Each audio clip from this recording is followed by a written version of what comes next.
Today is June 11th. Welcome to Big Book Daily. My name is Rob. I am an alcoholic. It is a thrill, honor, and joy, and truly it really is a thrill, honor, and joy to be here with you today as we journey through the Big Book of Alcoholics Anonymous and the 12 Steps and 12 Traditions. Today out of the Big Book, we are going to finish Chapter 8, Two Wives, by reading pages 119 through 121. We're going to continue our journey through Listening to the Wind by reading the top of page 464. And finally, we're going to continue our journey through tradition number 8 by reading page 168. So with all that, my friends, hope you're doing well this morning. We've been given a brand new set of 24 hours. You know, we get a clean slate today. It's a whole new journey about to open up just today, just this set of 24 hours. And as I always say, you know, it's up to us today who we decide to be. Yesterday's done. We can learn a lot of great things from yesterday. Valuable lessons that we can apply to be better people today for those around us. And it is just a blessing to be sober today. So with that, let's go ahead and press on and get to the good stuff.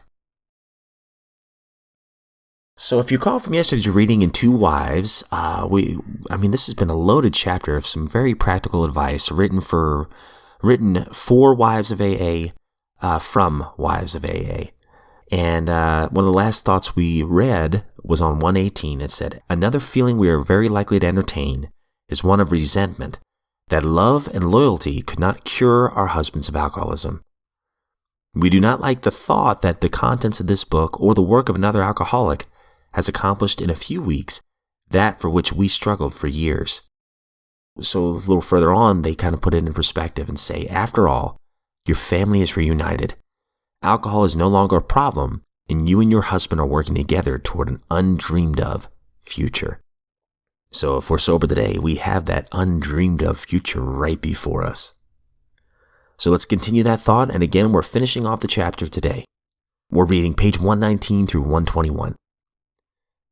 Still another difficulty is that you may become jealous of the attention he bestows on other people, especially alcoholics. You've been starving for his companionship, yet he spends long hours helping other men and their families. You feel that he should now be yours. The fact is, he should work with other people to maintain his own sobriety. Sometimes he'll be so interested that he becomes really neglectful. Your house is filled with strangers. You may not like some of them. He gets stirred up about their troubles, but not at all about yours. It'll do little good if you point out and urge more attention for yourself. We find it a real mistake to dampen his enthusiasm for alcoholic work. You should join in his efforts as much as you possibly can. We suggest that you direct some of your thought to the wives of his new alcoholic friends. They need the counsel and love of a woman who has gone through what you have. It is probably true that you and your husband have been living too much alone, for drinking many times isolates the wife of an alcoholic. Therefore, you probably need fresh interest and a great cause to live for as much as your husband. If you cooperate rather than complain, you will find that his excess enthusiasm will tone down. Both of you will awaken to a new sense of responsibility for others. You, as well as your husband, ought to think of what you can put into life instead of how much you can take out. Inevitably, your lives will be fuller for doing so. You will lose the old life and find one much better. Perhaps your husband will make a fair start on the new basis, but just as things are going beautifully, he dismays you by coming home drunk. If you were satisfied he really wants to get over drinking, you need not be alarmed. Though it is infinitely better that he have no relapse at all, as has been true with many of our men, it is by no means a bad thing in some cases. Your husband will see at once that he must redouble his spiritual activities if he expects to survive. You need not remind him of his spiritual deficiency. He will know of it. Cheer him up and ask him how you can still be more helpful. The slightest sign of fear or intolerance may lessen your husband's chance of recovery. In a weak moment, he may take your dislike of his high-stepping friends as one of those insanely trivial excuses to drink. We never try to arrange a man's life so as to shield him from temptation. The slightest disposition on your part to guide his appointments or his affairs so he will not be tempted will be noticed. Make him feel absolutely free to come and go as he likes.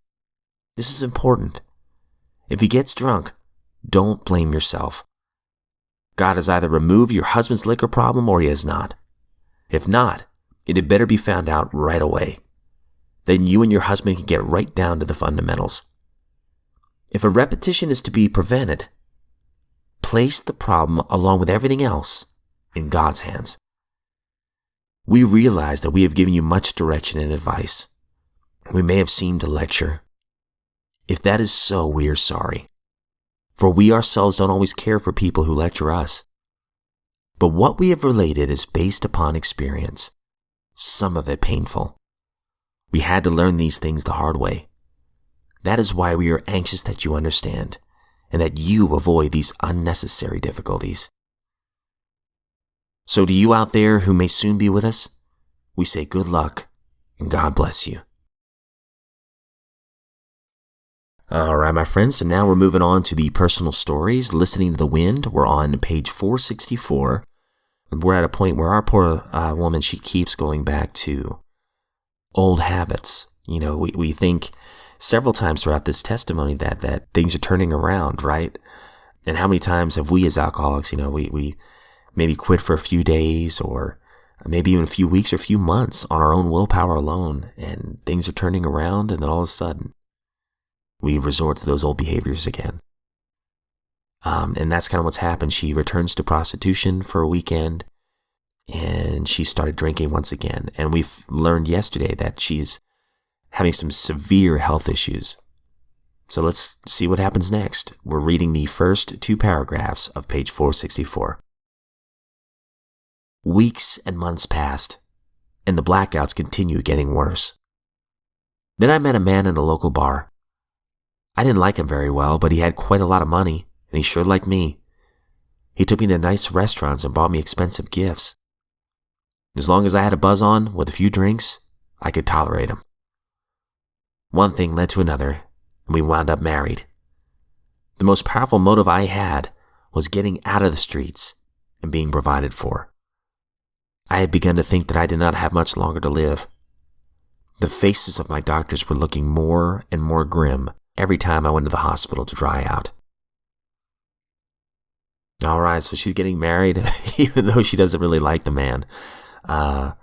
But she's trying desperately to get away from her old profession. And the more and more she goes to these doctors, the more and more she realizes if she doesn't stop drinking soon, she's going to die. So things are becoming very unmanageable for this woman. And finally, my friends, we're on tradition number 8 today out of the 12 and 12, which is Alcoholics Anonymous should remain forever non-professional, but our service centers may employ special workers. And yesterday we just talked about how, certain people that have certain responsibilities in AA, it's not that they're making money off of AA. They're doing work to enable AA to exist in the first place. Whether it's a custodian, whether it's turning in money to a landlord that hosts these meetings, whatever it might be. So we're reading page 168 today. Neither could AA itself function without full-time workers. At the foundation and intergroup offices, we couldn't employ non-alcoholics as secretaries. We had to have people who knew the AA pitch. But the minute we hired them, the ultra-conservative and fearful ones shrilled, "Professionalism!" At one point, the status of these faithful servants was almost unbearable. They weren't asked to speak at AA meetings because they were making money out of AA. At times, they were actually shunned by fellow members. Even the charitably disposed described them as a necessary evil. Committees took full advantage of this attitude to depress their salaries. They could regain some measure of virtue, it was thought, if they worked for AA real cheap. These notions persisted for years.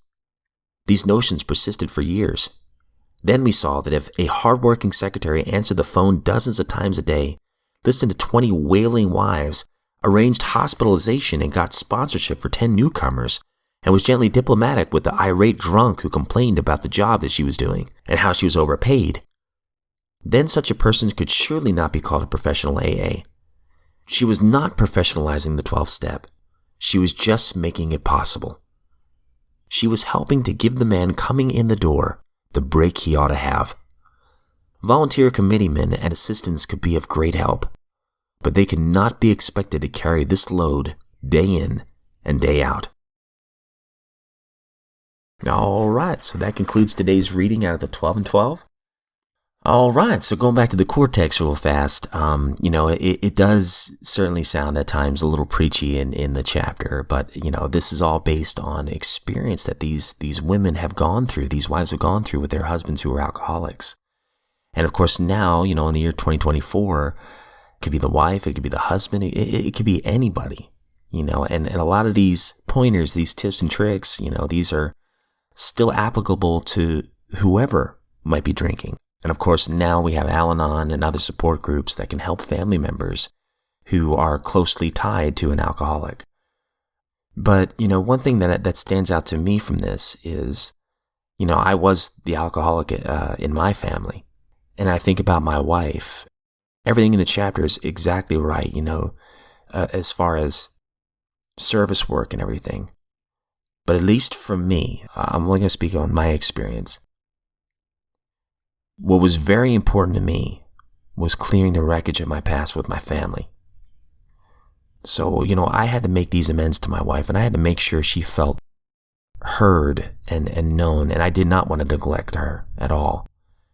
And it's a difficult balance, right? Because if I lose my sobriety, I'm going to lose my family anyway. But at the same time, I think my wife understood that. She was very supportive of me going to the meetings, very supportive of me doing step work, and then eventually working with other alcoholics. But at the same time, I had to make sure that my marriage was okay. But I do want to really reiterate a couple things. The God of my understanding through sobriety is of utmost importance. But my first ministry for me was my family and making sure that they understood why I needed to work with others in order to maintain my sobriety. But also, I think sobriety has strengthened my marriage exponentially, and I've talked about that many times. So, but I hope that makes sense. Maybe I should quit rambling so much. But anyways, guys, I don't speak on behalf of AA or NA, Al-Anon, or any other sect or denomination or religion. I'm just a friend in recovery, and it is a thrill just to be here today. If we are given a brand new set of 24 hours, my friends, I look forward to seeing you right back here tomorrow.